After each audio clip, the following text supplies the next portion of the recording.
శ్రీ వరలక్ష్మీదేవి నమః. అందరికీ నమస్కారం అండి. ఈ రోజు వీడియోలో మనము వరలక్ష్మి వ్రతం రోజున పూజ ఏ విధంగా చేసుకోవాలి, పూజ స్టార్ట్ చేసిన దగ్గర నుంచి కలశం పెట్టిన దగ్గర నుంచి పూజ పూర్తయ్యే వరకు వ్రత కథ, పెద్దవాళ్ళకు వాయనం ఇచ్చేంత వరకు అమ్మవారికి వాయనం, ఇవన్నీ కూడా క్లియర్గా A to Z puja procedure మొత్తం కూడా ఈ రోజు వీడియోలో తెలియజేస్తున్నానండి. వీడియోని మాత్రం స్కిప్ చేయకుండా చూడండి. ఆల్రెడీ మన ఛానల్లో వరలక్ష్మి వ్రతం రోజున కలశం ఎలా పెట్టాలి, అలానే మీరు అమ్మవారికి వాయనం ఎలా ఇవ్వాలి, వచ్చిన ముత్తైదువులకు వాయనం ఎలా ఇవ్వాలి, ఇవంతా కూడా బ్రీఫ్గా నేను వీడియోస్ అనేవి సపరేట్గా చేస్తున్నానండి. ఆ వీడియోస్ అన్నీ కూడా నేను డిస్క్రిప్షన్లో ఇస్తాను.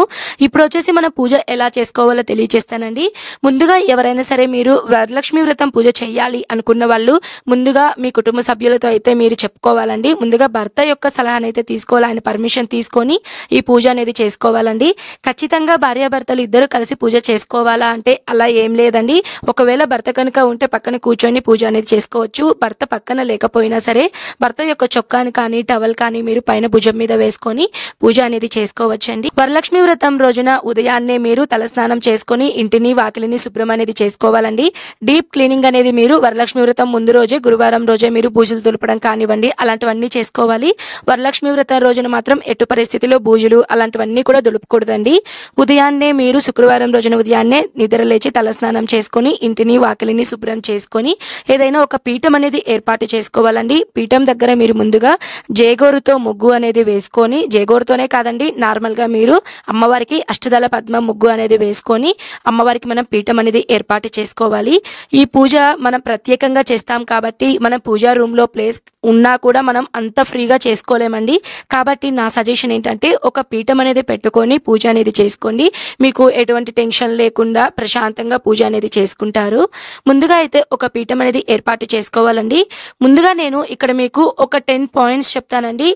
వరలక్ష్మి వ్రతం పూజలో ముఖ్యంగా మీరు చేయవలసినటువంటి నియమాలు వచ్చేసి 10 చెప్తానండి. ఒక్కొక్క దాని గురించి నేను బ్రీఫ్గా చెప్పుకుంటూ పోతాను. ముందుగా మీరు అమ్మవారి ఫోటో అనేది సిద్ధం చేసుకోవాలండి.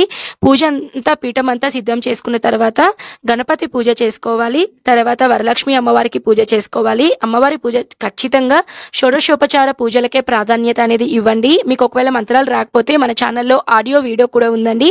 ఆ వీడియో లింక్ అనేది కూడా డిస్క్రిప్షన్లో ఇస్తాను. ఒకవేళ ఆ వీడియోని మీరు ఆడియో రూపంలో పెట్టుకొని పూజా విధానం మొత్తం కూడా మీరు ఆ వీడియోలో చెప్పినట్లుగా మీరు చేసుకుంటే పూజ అనేది సంపూర్ణమవుతుంది. మీరు షోడశోపచార పూజ చేసేవాళ్ళు అదహంగ పూజ అక్కడ వరకు మీరు పూజ అనేది కంటిన్యూ చేసుకొని తర్వాత అమ్మవారి అష్టోత్తరాలన్నీ పట్టించుకున్న తర్వాత అమ్మవారికి సంబంధించినటువంటి పాటలు కానివ్వండి, లేదా శ్లోకాలు కానివ్వండి, లేదా కనకధర స్తోత్రం, మణిద్వీప వర్ణన ఇవన్నీ కూడా మీరు పఠించుకోవచ్చండి.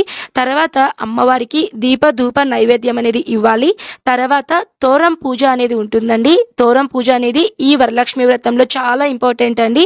మీరు దీప ధూప నైవేద్యాలు ఇచ్చిన తర్వాత తోరం పూజ అనేది చేసుకున్న తర్వాత ఆ తోరంని మీరు ధరించాలండి. తర్వాత మీరు అమ్మవారికి వాయనం అనేది ఇవ్వాలి. తర్వాత వ్రతకథ అనేది చెప్పుకోవాలి. వ్రతకథ అయిన తర్వాత మీరు ఖచ్చితంగా ఇంటికి ముత్తైదువులను ఒకరు కానివ్వండి, ముగ్గురు కానివ్వండి, 5 మందికి ముత్తైదువులకు మీరు వాయనం అనేది ఇవ్వాలండి. ఇప్పుడైతే నేను ఒక్కొక్క విధానం గురించి మీకు క్లియర్గా తెలియజేస్తాను. ప్రకారమైన వస్తువులన్నిటినీ సిద్ధం చేసుకున్నాను. అమ్మవారి వాయనం పెట్టుకున్నాను, తోరాంను సిద్ధం చేసుకున్నాను, అలానే నైవేద్యాలు పెట్టుకున్నాను. అమ్మవారికి సపరేట్గా అష్టదళ పద్మ ముగ్గు స్టాండ్ అనేది పెట్టుకున్నాను. అలానే అమ్మవారికి సంబంధించి గాజులను, మంగళకరమైన వస్తువులను, పండ్లను, అలానే ఇరువైపులా 2 దీపపు కుందులను అయితే ఏర్పాటు చేసుకున్నానండి.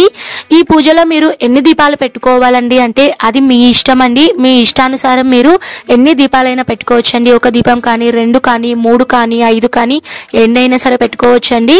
తర్వాత మీరు ఇలా పూజకు మొత్తం అంతా సిద్ధం చేసుకున్న తర్వాత ఏ పూజకైనా సరే మనం ఆదిదేవుడు గణపతిని అయితే పూజిస్తామండి. ఎందుకంటే కొన్నిసార్లు మనం తెలియక ఎన్నో పొరపాట్లు అనేటివి చేస్తూ ఉంటాం. మన పూజకు మంచి ఫలితం రావాలి అంటే ఏదైనా సరే పూజ అండి, పూజే కదండి, వ్రతాలు కానీ, నోములు కానీ, ఏదైనా సరే గృహప్రవేశం కానీ, పెళ్లికి కానీ ఏదైనా సరే మనం ముందుగా ఆదిదేవుడు విఘ్న నివారకుడు గణపతిని అయితే మనం పూజించాలండి. ఒకవేళ మీ దగ్గర గణపతి విగ్రహం ఉన్న ఫోటో ఉన్నా పెట్టుకోండి. పూజలో ఏమీ లేదు అనుకున్న వాళ్ళు పసుపుతో చిన్న గణపతిని చేసుకోండి. మళ్ళీ కుంకుమ ఒకటి పెట్టుకొని మీరు గణపతికి అయితే పూజ చేసుకోండి. పూజ అంతా అయిన తర్వాత ఈ పసుపు గణపతిని ఏం చేయాలి అంటే నీళ్ళల్లో కలిపేసి మొదటగా ఇంట్లో అయితే సంప్రోక్షణ చేసుకొని తర్వాత ఏదైనా సరే తులసి చెట్టు మొదల్లో కానీ, ఏదైనా పచ్చని చెట్టు మొదల్లో కానీ, ఏవీ లేకపోతే మీరు ఏదైనా నదుల్లో కానీ, ఏదైనా కోనేరుల్లో కానీ మీరు ఆ పసుపు గణపతిని అయితే మీరు మంచినీటిలో నిమజ్జనం అనేది చేసేయాలండి. ఇప్పుడైతే మీరు పసుపు గణపతిని అయితే మీరు సిద్ధం చేసుకోవాలండి. నేనైతే ఇక్కడ నా దగ్గర గణపతి మూర్తి ఉంది కాబట్టి గణపతి మూర్తిని అయితే సిద్ధం చేసుకున్నాను. గణపతికి నేను షోడశోపచారం పూజలు అయితే చేసుకున్నానండి. తర్వాత ఈ రోజు పూజలో ప్రత్యేకంగా నేను లక్ష్మీదేవి వాహనం గుడ్లగూబ అండి, ఇదైతే గుడ్లగూబను కూడా నేనైతే పూజలో పెట్టుకున్నానండి. అన్నిటినీ సిద్ధం చేసుకున్న తర్వాత గణపతికి నేను షోడశోపచార పూజ అనేది చేసుకున్నానండి.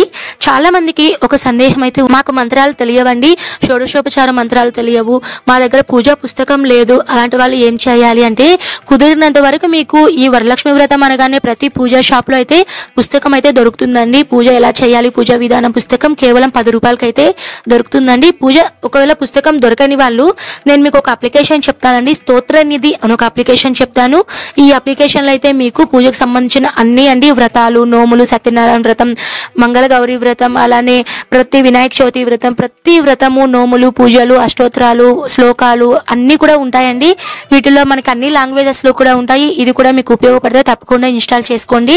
నేను అప్లికేషన్ లింక్ కూడా నేను ప్లే స్టోర్ లింక్ అనేది కూడా ఇస్తానండి. ఇంట్రెస్ట్ ఉంటే మీరు ఒకవేళ డౌన్లోడ్ చేసుకొని పూజ అనేది చేసుకోండి. అయితే ముందుగా మనం ఇప్పుడు గణపతి పూజ అయిపోయింది, అన్నిటినీ సిద్ధం చేసుకున్నాము. అయితే నేను ఇక్కడ అమ్మవారికి ప్రత్యేకంగా పాదాలను అయితే ఏర్పాటు చేసుకున్నానండి. అమ్మవారి పాదాల దగ్గర నేను పసుపు కుంకుమలు పెట్టుకొని అమ్మవారికి పూజ అనేది ప్రారంభిస్తున్నాను.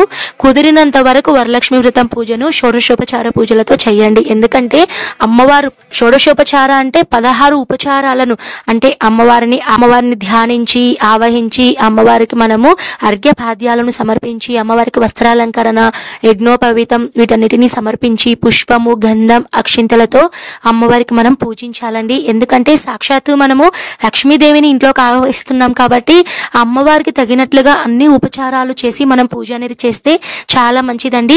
మంత్రాలు ఏవి తెలియని వాళ్ళు కొద్దిగా నీళ్లతోనే మీరు కలశం ఉంటే కలశం కానీ, అమ్మవారి ఫోటో కానీ ఓం లక్ష్మీదేవ్యై నమః కానీ, ఓం వరలక్ష్మీదేవ్యై నమః ఆవాహయామి, విహనం సమర్పయామి, అర్ఘ్యం సమర్పయామి అని, పాద్యోపాద్యం సమర్పయామి అని మీరు అమ్మవారి దగ్గర మంచి నీటితో అయితే చల్లండి. తర్వాత అమ్మవారికి పూలు కానీ, దూది వస్త్రాలంకరణ అంటారు కదండి, పత్తి వస్త్రం అని, ఆ వస్త్రాన్ని కూడా మీరు కలశం ఉంటే కలశం మీద వేసుకోండి, లేదు అంటే అమ్మవారి ఫోటో ఉంటే ఫోటో మీద కూడా వేసుకోండి. తర్వాత మీరు యజ్ఞోపవీతం సమర్పయామి అని, ఆభరణం సమర్పయామి అని, ఖచ్చిత సింహాసనం సమర్పయామి అని అమ్మవారి దగ్గర పుష్పాలు, అక్షింతలతో మీరు కలశంకి అయితే పూజ చేసుకోవాలండి. నేనైతే కలశం చేసుకున్నాను కాబట్టి కలశం చేసే పద్ధతి మాత్రమే చూపిస్తున్నాను. సింపుల్ గా చేసుకునే విధానం కూడా మన ఛానల్లో ఉందండి. మీరు ఒకవేళ మన ఛానల్ని ఫాలో అయి ఉంటే తప్పకుండా రీసెంట్ వీడియోస్లో అయితే ఉందండి, వాటి లింక్స్ కూడా డిస్క్రిప్షన్లో ఇస్తాను, తప్పకుండా చూడండి. అయితే ఇప్పుడు కలశం అమ్మవారికి 16 ఉపచారాలు అన్ని చేసిన తర్వాత ఓం వరలక్ష్మీదేవి అయిన గంధం సమర్పయామి అని గంధం వేయాలి, అక్షింతలతో అయితే అక్షితాన్ని సమర్పయామి అని, పసుపు కుంకుమతో హరిద్ర చూర్ణం సమర్పయామి అని, అలానే అమ్మవారికి పుష్పాలతో అయితే పుష్పం సమర్పయామి అని అమ్మవారి పాదాల దగ్గర వేసుకొని నమస్కారం చేసుకోవాలండి. ఇప్పుడు అమ్మవారికి అధ అంగ పూజ అంటే ప్రతి అంగాన్ని మనం వర్ణిస్తూ అమ్మవారికి పూజ అనేది చేయాలండి. అంటే నేను పూజా విధానం ఆడియో కూడా వీడియో అనేది నేను మన ఛానల్లో అప్లోడ్ చేస్తున్నానండి, అది కూడా మీకు ఉపయోగపడితే చూడండి. అమ్మవారి ప్రతి అంగానికి కూడా మనం పూజ చేస్తూ పసుపు కుంకుమను అమ్మవారి దగ్గర వేస్తూ మనము సర్వాణ్యాంగాన్ని పూజయామి అని సమర్పిస్తూ మనం పూజ అనేది చేసుకోవాలి. తర్వాత వరలక్ష్మీదేవి అష్టోత్తరాలు పఠించాలండి. అష్టోత్తరాల విషయానికి వస్తే మీ దగ్గర ఏవి ఉంటాయండి, మంగళకరమైన వస్తువులు ఉంటే వాటితో చేసుకోవచ్చు, పసుపుతో చేసుకోవచ్చు, కుంకుమతో చేసుకోవచ్చు, చిట్టి గాజులు, అలానే తామర గింజలు, లక్ష్మీ గవ్వలు వీటన్నిటితో కూడా మీరు పూజ చేసుకోవచ్చు అండి. నిండు సుమంగళి యోగం కావాలి అంటే ప్రతి స్త్రీ కూడా ఈ వరలక్ష్మి వ్రతం రోజున కుంకుమతో అమ్మవారికి అష్టోత్తర శతనామావళి అయితే పఠిస్తుందండి. నేనైతే ఇక్కడ కుంకుమతో చేసుకున్నాను, మంగళకరమైన వస్తువులతో చేసుకున్నానండి. నేనైతే ఈ పూజలో అయితే అమ్మవారికి 5 సార్లు అయితే నేను అమ్మవారికి అష్టోత్తరాలు అయితే పఠించానండి, పూజ అనేది చేసుకున్నాను. మీ శక్తి కొలదండి. నేనైతే ఒక్కసారి పూజ స్టార్ట్ చేస్తే ఎప్పుడు లేస్తానో కూడా తెలీదు. ఈ పూజ నేను మార్నింగ్ 6కి స్టార్ట్ చేస్తే ఆఫ్టర్నూన్ 3 వరకు నేను కూర్చొని పూజ చేస్తున్నానండి. ఎందుకంటే ఒక్కొక్కసారి మనం పూజలో అయితే వెళ్ళిపోతూ ఉంటే ఒక్కొక్కసారి వీడియో షూట్ చేస్తున్నా కూడా వీడియోలో ఏం రికార్డ్ అయిందో కూడా మాకైతే అసలు ఏం తెలియదండి. ఎందుకంటే పూజ అనేది మనం అంత భక్తితో చేస్తాం కాబట్టి మనకి అక్కడ ఏం వస్తుంది ఏమి రావట్లేదు అనే ఒక ఆలోచన కూడా మనకైతే ఉండదండి. చేయాలండి. నేనైతే ఇలాగ మొత్తం అష్టోత్తరాలన్నీ పఠించిన తర్వాత అమ్మవారికి సంబంధించి శ్లోకాలు, లలిత సహస్రనామం కానీ, లక్ష్మీ స్తోత్రం కానీ, కనకధర స్తోత్రం కానీ, అమ్మవారి అష్టకం కానీ ఇలా అన్ని పఠించుకోవాలండి. ఒకవేళ మీకు వస్తే పఠించుకోండి, లేదు అంటే స్కిప్ చేసేయండి. తర్వాత అమ్మవారికి ధూపం, దీపం, నైవేద్యం అనేది సమర్పించాలి. ధూపాన్ని చూపించాలి, దీపంని చూపించాలి. నైవేద్యంగా అయితే మీరు చేసుకున్నటువంటి నైవేద్యాల మీద మంచినీళ్ళను చల్లి నైవేద్యం సమర్పయామి, మధ్య మధ్య పానీయం సమర్పయామి అని వాటి చుట్టూ నీళ్లను చల్లి అమ్మవారికి 2 చేతులతో నైవేద్యం ఆరగింపు సేవ అనేది చేయాలండి. తర్వాత మనం ఇవంతా అయిన తర్వాత తోరం, మనం సిద్ధం చేసుకున్నటువంటి తోరం తీసుకొని మనము నవగ్రంథి తోరం అంటే 9 ముడులతో అయితే మనము తోరం అయితే సిద్ధం చేసుకుంటాం కదండి. వాటి మీద మనం పసుపు కుంకుమలు అనేవి వేసుకుంటూ మనము పూజ అనేది చేసుకోవాలండి. తోరగ్రంథి పూజ అయిన తర్వాత మనము ఆ తోరం అనేది చేతికి కట్టుకోవాలండి. తోరం చేతికి కట్టుకునేటప్పుడు కూడా మనం ఒక శ్లోకాన్ని అయితే చదువుకోవాలి. నేను డిస్ప్లేలో చూపిస్తానండి. మీకు ఒకవేళ అవసరమైతే నేను మీకు కింద డిస్క్రిప్షన్ లో కూడా ఇస్తాను. ఆ శ్లోకాన్ని చదువుకుంటూ మీరు తోరం కట్టుకోవాలి. తోరం అంతా కట్టుకున్న తర్వాత మీరు అమ్మవారి దగ్గర కొద్దిగా కట్టుకున్న తర్వాత మీరు నమస్కారం అనేది చేసుకొని కొద్దిగా అక్షింతలను చేతిలో పట్టుకొని ముందుగా గణపతిని స్మరించుకొని వరలక్ష్మి వ్రతకథ అనేది చదువుకోవాలండి. వ్రతకథ కూడా చదవలేని వాళ్ళు విన్నా కూడా మీకు మంచిదేనండి. ఈ అక్షింతలను పట్టుకొని నేను ప్రీవియస్ వీడియోస్ లో కూడా రీసెంట్ గా వరలక్ష్మి వ్రతకథను కూడా చెప్పానండి. ఆ వ్రతకథను మీరు ఆడియో రూపంలో విన్నా కూడా మీకు చాలా మంచిది. ఇలా మీరు చేతులు అక్షింతలు పట్టుకొని పూర్తిగా వ్రతకథ అంతా విన్న తర్వాత ఆ అక్షింతలను అమ్మవారి పాదాల దగ్గర వేసుకొని నమస్కారం అనేది చేసుకోవాలండి. ఇలా మీకు పూజ అంతా కంప్లీట్ అయిపోతుందండి. చాలా మంది వాయనం అనేది ఉదయం పూజ అయిన తర్వాత ఇస్తూ ఉంటారండి. మరి కొంతమంది సాయంత్రం పూజ అయిన తర్వాత ఇస్తూ ఉంటారు. అది మీ యొక్క అనుకూలతను బట్టి అయితే మీరు వాయనం అనేది ఇవ్వచ్చండి. సాయంత్రం ప్రత్యేకంగా ఎందుకు ఇస్తారు అంటే సాయంత్రం మనకి శుక్రవారం రోజున సాయంత్రం 6 గంటల నుంచి 7 గంటల సమయంలో అంటే ప్రదోష సమయంలో అమ్మవారు ప్రతి ఒక్కరి ఇంట్లో కూడా వస్తూ ఉంటారు, నివసిస్తూ ఉంటారు, తిరుగుతూ ఉంటారు అని చెప్తారండి. ముత్తైదువుల రూపంలో లక్ష్మీదేవి ఇంటికి వస్తారు అనే ఒక నమ్మకంతో ఎక్కువగా సాయంత్రం అనేది ఇస్తూ ఉంటారండి. మా సైడ్ కూడా ఎక్కువగా సాయంత్రం అనేది ఇస్తూ ఉంటారండి. నేను ఈ రోజు పూజలో అయితే సాయంత్రం అయితే ఇచ్చానండి. 3 ముత్తైదువులను అయితే ఇంటికి పిలిచి వాళ్ళకు మొదటగా అయితే మనము ఒక పీట కానీ ఏదైనా సరే ఒక స్టూల్ కనుక వేసి వాళ్ళకు ముందుగా మనము పాదాలకు పసుపు అనేది రాసుకోవాలండి. పసుపు అంతా ఎక్కడా కూడా పొడలేకుండా అయితే మనము పాదాలకు పసుపు అనేది పూయాలి.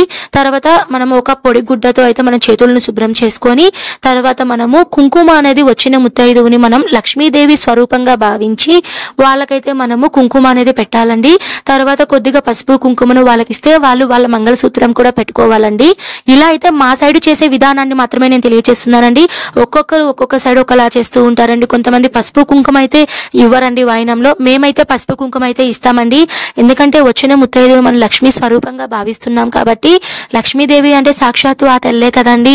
ఆ తల్లికి మనం పసుపు కుంకుమ ఇస్తే మనకి నిండుగా అన్ని ఇస్తుంది. కాబట్టి నేనైతే వచ్చిన ముత్తైదువులకైతే పసుపు కుంకుమ పెట్టి అలానే వాళ్ళ తాలిబొట్టు కూడా పసుపు కుంకుమ పెట్టుకోమని అలానే పుష్పాలు కూడా ఇచ్చానండి. పుష్పం ఇస్తే వాళ్ళ తలలో మన ముందే పెట్టుకోవాలి. తర్వాత ఇవన్నీ ఇచ్చిన తర్వాత వాళ్ళకు మనము తోరం అనేది మీరు సిద్ధం చేసుకో ఉంటారు కదండి. ఈ తోరంని కూడా మీరు మీ శక్తి అండి, మీరు 3 కానీ 1 కానీ మీరు తోరం ఎన్నన్నా సిద్ధం చేసుకోవచ్చు. నేనైతే 1 సిద్ధం చేసుకున్నాను కాబట్టి వచ్చిన ముత్తైదువుకి నేను తోరం అనేది కట్టుకున్నానండి. వాళ్ళకి చెప్పానండి ఈ రోజు తోరం అలానే పెట్టుకొని తర్వాత రోజు శనివారం రోజున ఉదయాన్నే మీరు ఆ తోరం తీసేసి నార్మల్గా ఇంట్లో దీపారాధన చేసిన తర్వాత మీరు ఆ తోరం అనేది తీసేసి ఏదైనా తులసి చెట్టు మొదల్లో కానీ ఎక్కడైనా పారే నీటిలో కానీ వేసేయండి అని అయితే చెప్పానండి. తర్వాత వాళ్ళకి వాయనం అనేది ఇచ్చానండి. వాయనం ఇచ్చేటప్పుడు వచ్చిన ముత్తైదువు కొంగు అయితే ఓపెన్ చేసి ఆ కొంగులో అయితే మనము అంటే బయట చెంగు ఉంటుంది కదండి, ఆ కొంగులో అయితే మనము ఈ వాయనం అనేది ఇవ్వాలండి. వాయనం ఇచ్చేటప్పుడు ఇచ్చితనమ్మ వాయనం అని మనం చెప్పాలి. తీసుకునే వాళ్ళు పుచ్చుకొంటినమ్మ వాయనం అని వాళ్ళు చెప్పాలండి.